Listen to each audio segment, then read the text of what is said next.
Just jamming out to the intro music there. I get Welcome to to do it every another, time. right? Welcome to another episode of Penn State Live on the Voice of College Football Network. I'm Andy. I'm your boy, and we've got content. Oh my God, we've got content. We got actual football stuff to talk about because it's Big Ten Media Day. Yes.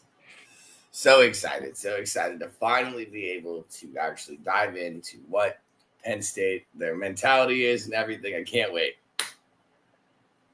Yeah, and one of the big things is, first time in my memory, recent memory at least, Penn State's picked number 1 in the Big Ten.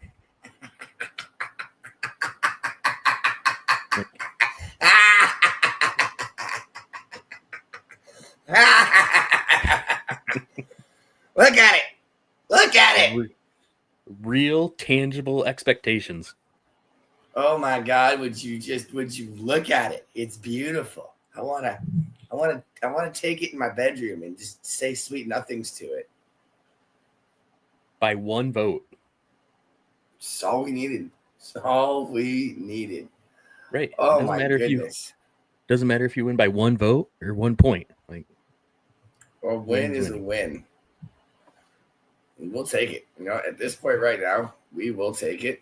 There's no reason to not be excited about seeing this in all of its glory. I think we've been hyping up this team. We haven't weighed at all. We've sat there in lockstep, and you know what? I think what we talked about is finally coming to fruition. I just don't want to be number 1 overall to start the season. Because that's tough. Nobody goes number 1. Nobody goes number 1 to start the season and wins the entire thing anymore. Bama did it a few times. Yeah, but we're not Bama. No. We're not.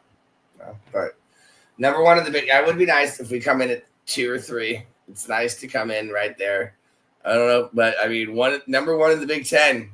I mean, that's 3 years in a row, national champions. So, I mean, the SEC can say whatever they want, about being the SEC, but being number 1 in the Big Ten, we are the new Bama. We're the new big dogs by the looks of it. Yeah, college football runs through the Big Ten now. It's no longer SEC's world to rule in, and the Big Ten's throwing power behind it too. There's no signs of slowing down. With you got Penn State, Ohio State, Oregon, Michigan on the come up. Big Ten's looking good.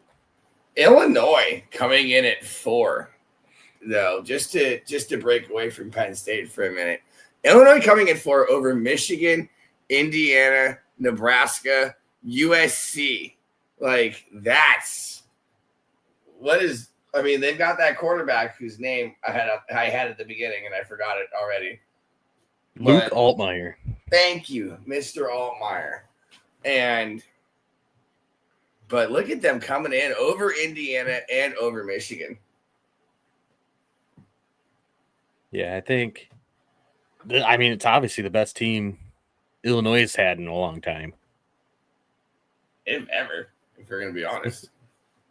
Yeah, if you're just going based on this and, Big Ten got 4 teams in last year, Illinois could be that team that gets their first playoff bid as a team this year, just like Indiana did last year. They could punch a ticket now. And the playoff is growing. So a lot more teams are going to get a lot more opportunities. But the one that's really surprised me is USC all the way down at 9. So they've got USC at 9 this year, which I think is very interesting. After the decent performance they put together last year, they did graduate some people, but they're bringing back the majority of their team. Yeah, it's interesting. I think it speaks more to do they have a quarterback good enough?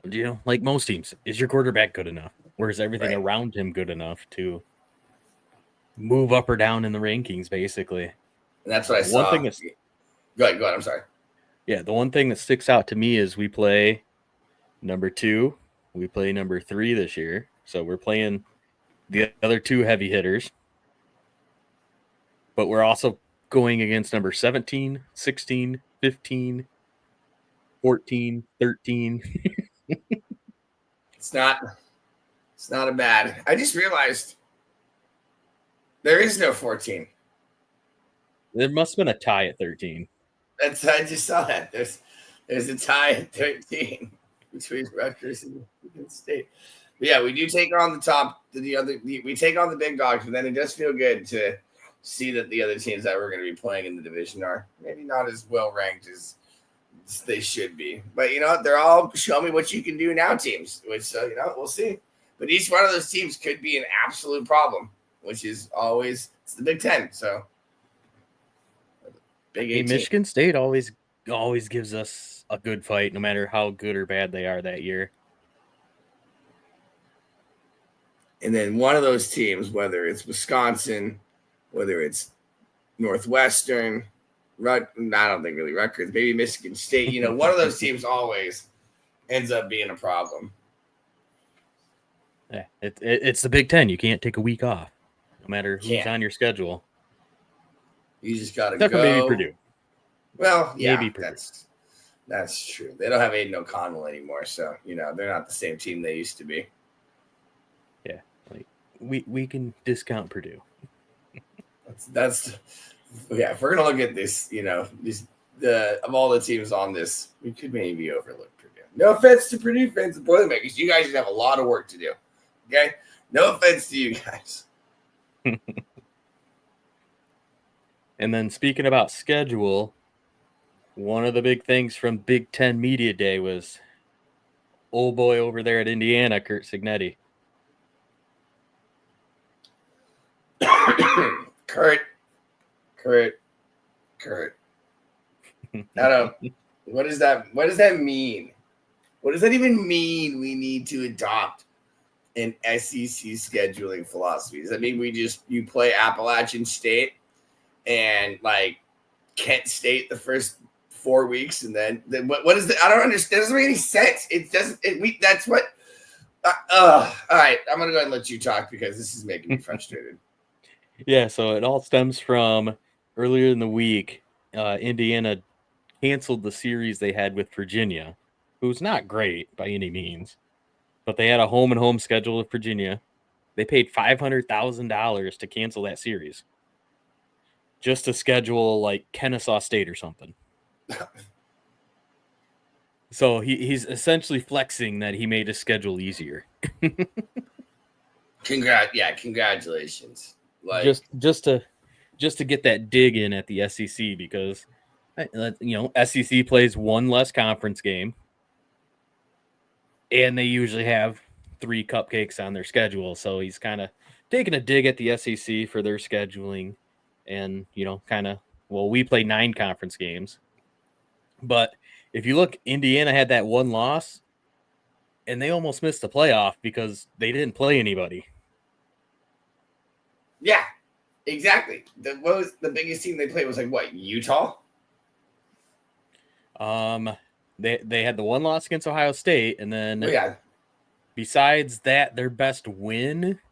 Oh, geez, I'm gonna have to look this up to see what their best win was. We're going to have to dig into the analytics here, ladies and gentlemen. Take a look here. Because, they faced 2 good teams last year, Ohio State and Notre Dame, and both games were very uncompetitive. I just find it very interesting that a coach would say that in a conference where we're like it's the top dog conference right now. You can't say that the SEC is the top dog conference over the Big Ten right now over the past 3 years. But so for you to adopt a quote unquote SEC scheduling philosophy would make you part of the lesser conference. And I don't mean that with any disrespect. I'm just saying the Big Ten is the conference right now. So why would you want to go down to a conference that isn't producing as much as the conference that you're already in? Yeah, looking here, I think their best win was against Michigan last year,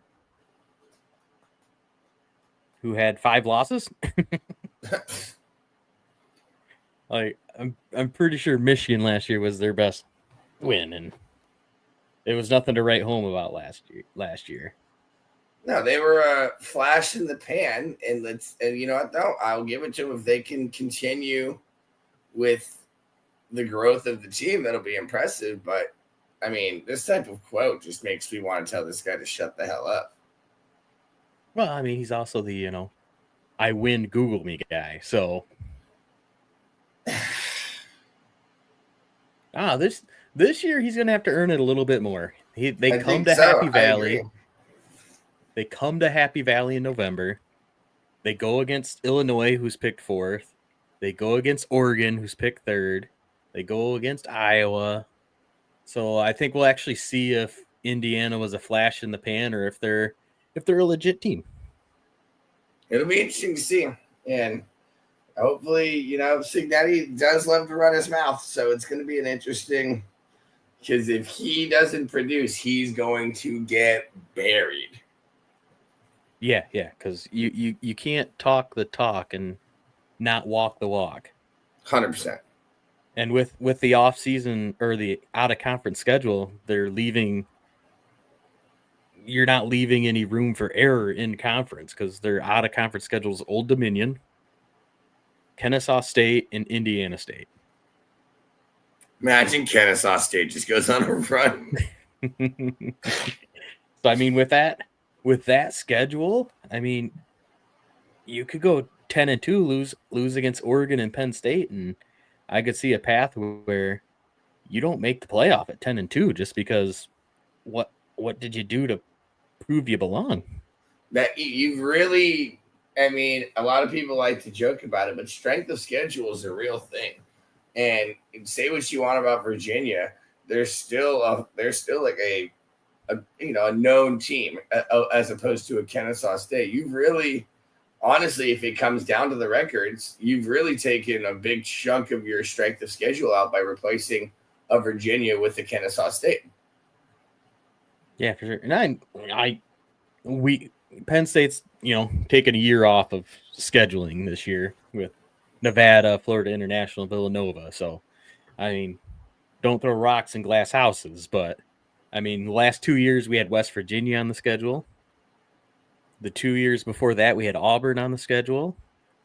Moving forward, we have Syracuse on the schedule. So we just have this one goofy year where we don't have a. I think this was literally just an in-between contract year. I think contract expired and contracts haven't been renewed yet. It's not. I don't think it's any mark on Penn State not, strengthening the schedule. It's just like, oh, we didn't sign any new deals, so we're just going to take the teams who are available.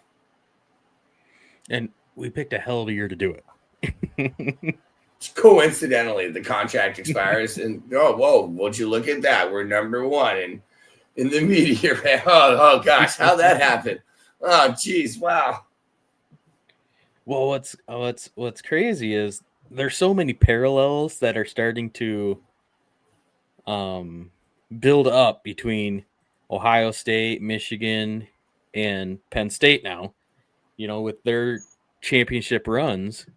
If you go back and look at the schedule for when Michigan won the national title, their out of conference was Fresno State. Oh crap, where'd it go? Sorry, I lost it here. That's all right. It's all right. Let me look it back up here. But no, yeah, I mean, it's not. I don't think you can make it a mark because you still have to run through your conference, and so I don't think you can ever make it a slight when you look on the schedule and see Ohio State and Oregon on there. That having a Nevada or a Florida, an FIU or anything like that. I don't think it's a big like demerit on your schedule per se. Yeah. If you run through the Big Ten, it doesn't matter what your non-conference schedule was. Right. Because if you look, Michigan in 2023, when they won the national title, they started off East Carolina, UNLV, and Bowling Green. So very similar to what almost identical. And then Ohio UNLV, State, Nevada, UNLV and Nevada. Literally, both teams are in Nevada. And then we have, I'm literally, that's almost an identical start to our schedule. And then Ohio State last year, they were Akron, Western Michigan, and Marshall. Okay, that has a little more bite to it. Not much, though. Not much, but slightly more of a bite. But I mean, at the same time, Akron versus Ohio State. Okay, we're like, sorry, you're going to be not going to end well for you there, brother. Yeah, scores of those games were 52-6, 56-0, and 49-14. Oh, dear Lord. But it's just crazy if you look at the parallels between Michigan, Ohio State, and now Penn State. All three had a super light non-conference schedule. All three brought back like many people that could win in the draft. All of them brought in or brought back a quarterback that was really good. Like, there's so many parallels between the last two national championships and what Penn State's looking at. Oh no, I was just reading, or I saw something the other day. I think we're bringing back, it said like 76% of the offense and 57% of the defense, which is just almost unheard of, finishing as like a top 10 team. Yeah, and that's losing all three of our starting receivers because they weren't good enough.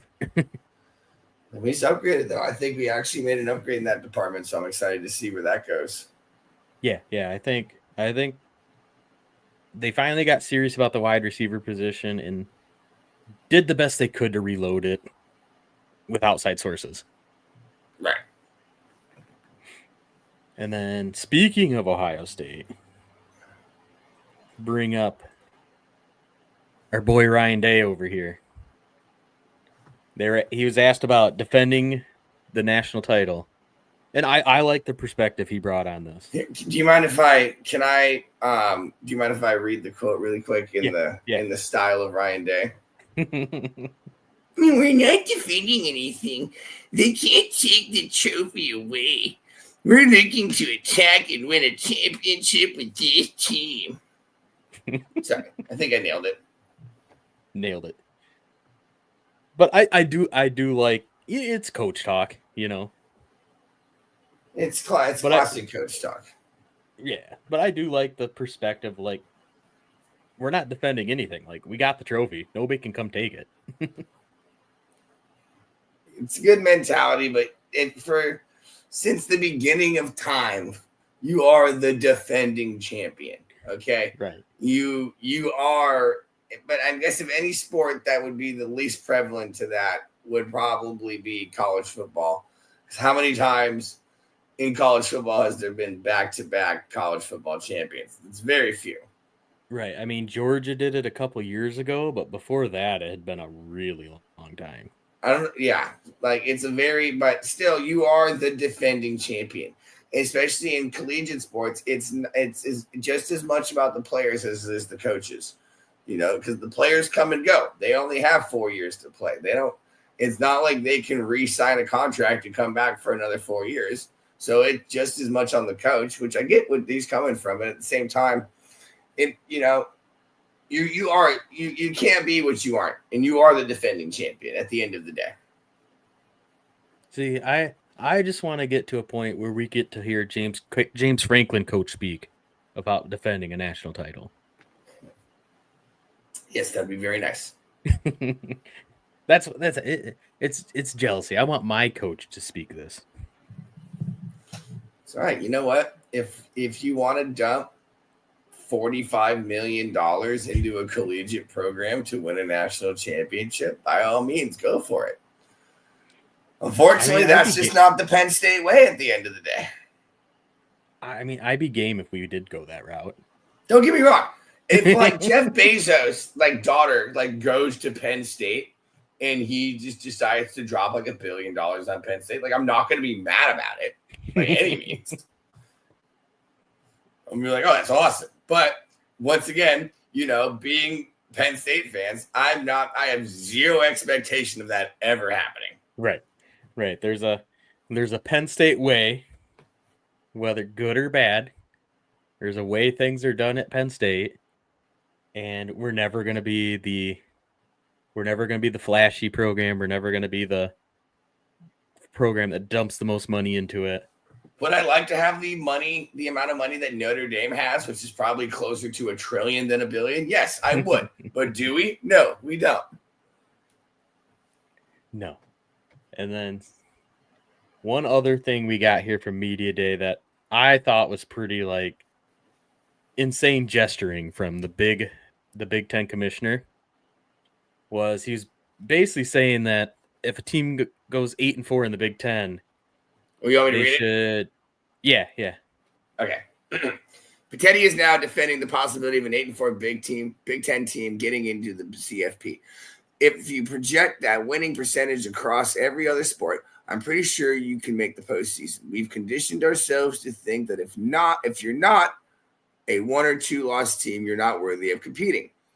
There are plenty of teams in professional sports who qualify for playoffs who can't get past the first round. That's okay. They still get to play. We'll figure it out on the field rather than sitting in a room. Oh, you suck, but you can make it to the playoffs is all I just heard right there. Yeah. Like there's no way an 8-4 team should make the college football playoff. No, absolutely not. You have 4 if you have 4 losses on your record, and let's say just as a shot in the dark, San Diego State in the Mountain West is a 1-loss team. You gotta give it to San Diego State over that 4-loss big. I don't care what you say, just because this is Boise State all over again in the early 2000s. This is absurd. You're not. I don't want to see Nebraska at 8-4 getting into the playoff. Yeah, it's. I'm looking at the standings from last year. That'd be Iowa getting into the playoff, and Iowa's a dumpster fire. Yeah, all the tight ends in the world couldn't save you there. Yeah, Iowa was 8-4, and they're not good. You need to give it to smaller conference. Either whether they're champions or if the champions are in, you got to give it to the the next best team. I don't think it's fair. And this is so funny. People go, "Oh, life's not about being fair," but it's not fair to these smaller conferences that these the Big Five or the Big Four, whatever you want to say, are being able to get all of the spots. That's not what this is about. We want to see Cinderella stories. What if I'm just gonna go off the I can't think of a good one right now. What if Toledo goes on a run?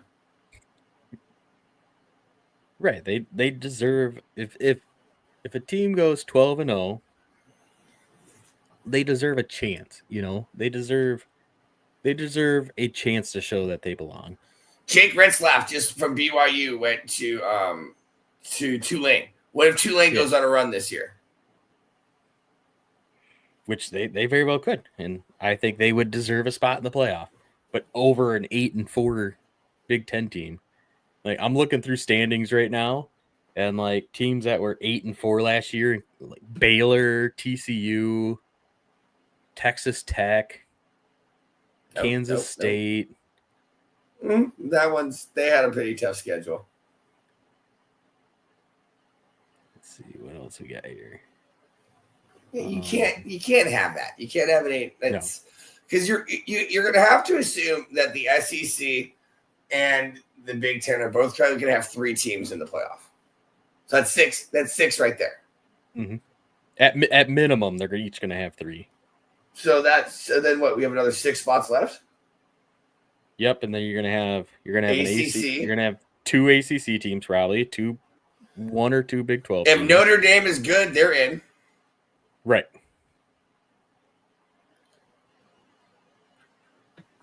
So at the end of the day, you're really only looking at 2 or 3 spots for these other teams. Yeah. And you're going to be a 12, 13, you're going to be a 10, 11, 12 seed. And like I said, with the Big Ten getting 4 in last year. Well, Arizona State was interesting, though. Arizona State was what? I forget where they came from. I'm blanking. But they were the Big 12. They won the Big 12 championship game. So that means, so there you go. So Big 12 is going to get 1. Yeah, that's all they got last year was 1. ACC got 2. Then you got Notre Dame in there. And then the SEC only got 3 teams in. And then Tennessee, LSU, and Bama, right? Texas, Georgia, Tennessee. Oh, oops. Alabama missed out. Old Miss missed out. Oh, that's right. Oops. But they didn't put enough on tape to make it. No, and at the end of the day, that's where you can't, But I like so like you said, so there's only going to be 3 spots available. So I would love to see what would be a great out of conference, like somebody from the MAC just goes on an absolute run. I'm all about my MACtion. We need a MACtion in the college football playoff. And I mean there is one spot set aside for that team. Like last year it was Boise. But yeah, I mean, I'd love to see them go on a run. That would be fun to see a team like that go on a run. Or you could go over to like the Mountain West Conference. Like I said, let's see, a Fresno State. What if Fresno State or San Jose? I think San Jose is the big dogs right now over there. What if San Jose State just goes on an absolute run? Or Hawaii. How fun would, or even a BYU? I think BYU made it in last year, but like another story for BYU or a Hawaii. How awesome would it be if Hawaii got a playoff game? The Rainbow Warriors. Imagine having to go to Hawaii. What if Hawaii was an absolute tear this year and the team has to fly to Hawaii to play in a football game?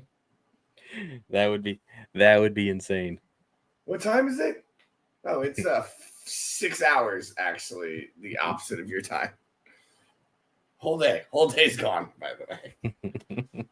It'll be fun though. But I think you need to cap it though. I think they have to have a cap per conference. I think it should be 3.